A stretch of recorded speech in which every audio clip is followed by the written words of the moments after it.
Pemimpin Indonesia pengecut dihina oleh oknum-oknum Habaib Alwi tetapi diam saja.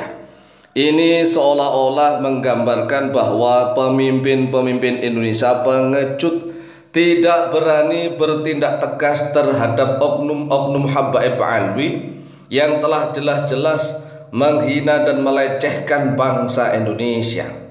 Jika para pemimpin Indonesia ini pengecut, maka taruhannya adalah harkat dan martabat seluruh rakyat Indonesia. Seluruh bangsa Indonesia akan dihina dan dilecehkan, tidak punya harga diri. Jika oknum-oknum para Habaib Alwi ini menghina dan melecehkan di negara-negara lain selain Indonesia, maka sudah dipastikan mereka akan ditangkap, mereka akan dideportasi, bahkan mereka akan dihukum seberat-beratnya. Tetapi aneh, di Indonesia ini para pemimpin-pemimpinnya diam saja, seolah-olah pengecut tidak berani untuk menunjukkan ketegasan kewibawaan. Indonesia ini adalah bangsa yang unggul, tidak boleh dihina dan dilecehkan oleh siapapun. Apalagi orang-orang Yaman yang datang ke Indonesia ini kan minta perlindungan. Mereka mencari kehidupan, mencari harta benda di Indonesia, tetapi mereka arogansi, seenaknya menghina dan melecehkan bangsa Indonesia. Oleh sebab itulah, wahai seluruh pemimpin Indonesia, mari bangkit, angkat harkat dan martabat seluruh rakyat Indonesia.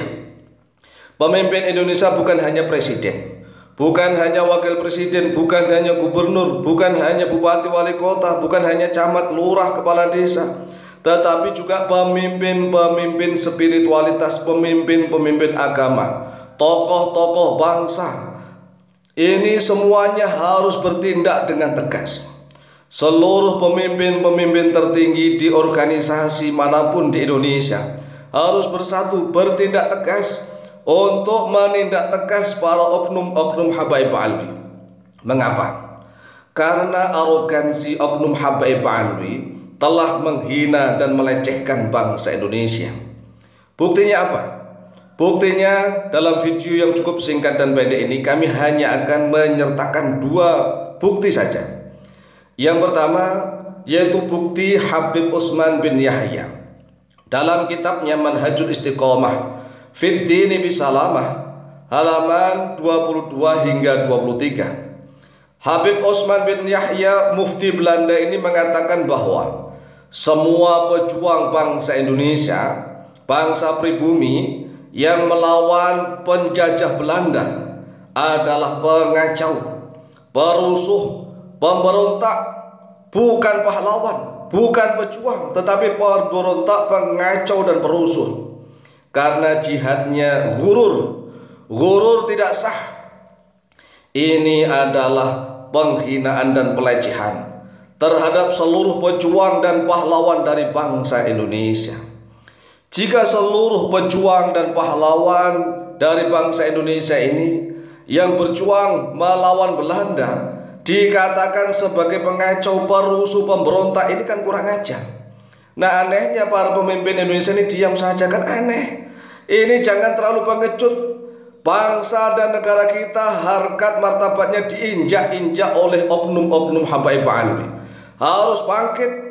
Kalau seandainya yang berfatwa ini sudah meninggal, maka fatwa ini hendaklah diterbitkan aturan sebagai fatwa yang dilarang. Ini kita harus menerbitkan suatu aturan. Jika tidak, Masya Allah, harkat dan martabat bangsa kita akan diinjak-injak oleh orang-orang Yaman yang ada di Indonesia. Kita sebagai rakyat biasa hanya memberikan saran dan masukan serta usulan kepada pemimpin-pemimpin di Indonesia, baik itu pemimpin pemerintahan, baik itu pemimpin masyarakat dan keagamaan, seluruhnya harus bangkit. Kita tidak bisa dilecehkan dan dihina oleh oknum-oknum Habaib Alwi yang ngomong seenaknya di negara kita. Kemudian bukti yang kedua, Habib Salim bin Jintan. Habib Salim bin Jintan dalam kitabnya yang bernama Rawdatul Wildan fi Thabati Ibni Jintan pada halaman 233 mengatakan bahwa Indonesia dulunya tanah kering, Indonesia ini dulunya tanah kering yang tidak ada sungai, yang kering kerontang tandus, tetapi barokah datangnya Pak Alwi. Pada tahun 1850 Masehi, Indonesia berubah menjadi subur dan makmur. Ini adalah penghinaan dan pelecehan bagi tanah air kita yang sudah dibarokai oleh Allah, subur makmur sejak dari dulu. Dan ini juga bentuk penghinaan dan pelecehan bagi seluruh anak bangsa Indonesia yang sejak dari dulu sudah menikmati barokah dari Allah. Ini adalah baldatun mubarakah, negeri yang diberkahi oleh Allah sejak dulu. Tidak ada sangkut pautnya dengan kedatangan para oknum-oknum habaib alwi. Jika oknum-oknum habaib alwi yang ngomong seperti ini dibiarkan, ini sangat mengkhawatirkan. Harkat dan martabat anak bangsa kita ke depan akan diinjak-injak dan dihina, dilecehkan. Karena anak cucu kita nanti kemungkinan akan meyakini bahwa oh ternyata Indonesia ini dulunya adalah tanah yang kering, tanah yang gersang, yang tandus. Tetapi barokah kedatangan para oknum-oknum habaib alwi, Indonesia berubah tanahnya menjadi subur dan makmur. Oleh sebab itulah wajib bagi seluruh rakyat Indonesia untuk berterima kasih kepada seluruh oknum-oknum habaib alwi.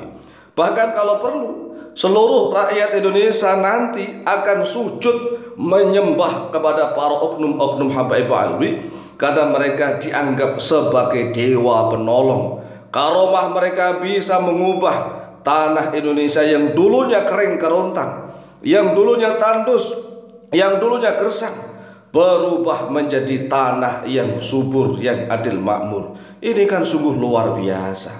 Oleh sebab itulah, wahai seluruh pemimpin negeri Indonesia, mari sadar. Kalau bisa antum sebagai pemimpin di Indonesia ini bisa ngomong di Yaman sana, bahwa kedatangan pemimpin-pemimpin Indonesia ke Yaman menjadi keberkahan orang-orang Yaman. Karena Yaman yang selama ini negeri tandus, yang gersang, kering kerontang, rakyatnya yang miskin menderita, yang selalu konflik perang saudara, kedatangan pemimpin-pemimpin Indonesia ke Yaman, Yaman menjadi negara yang adil, makmur, subur dan sejahtera.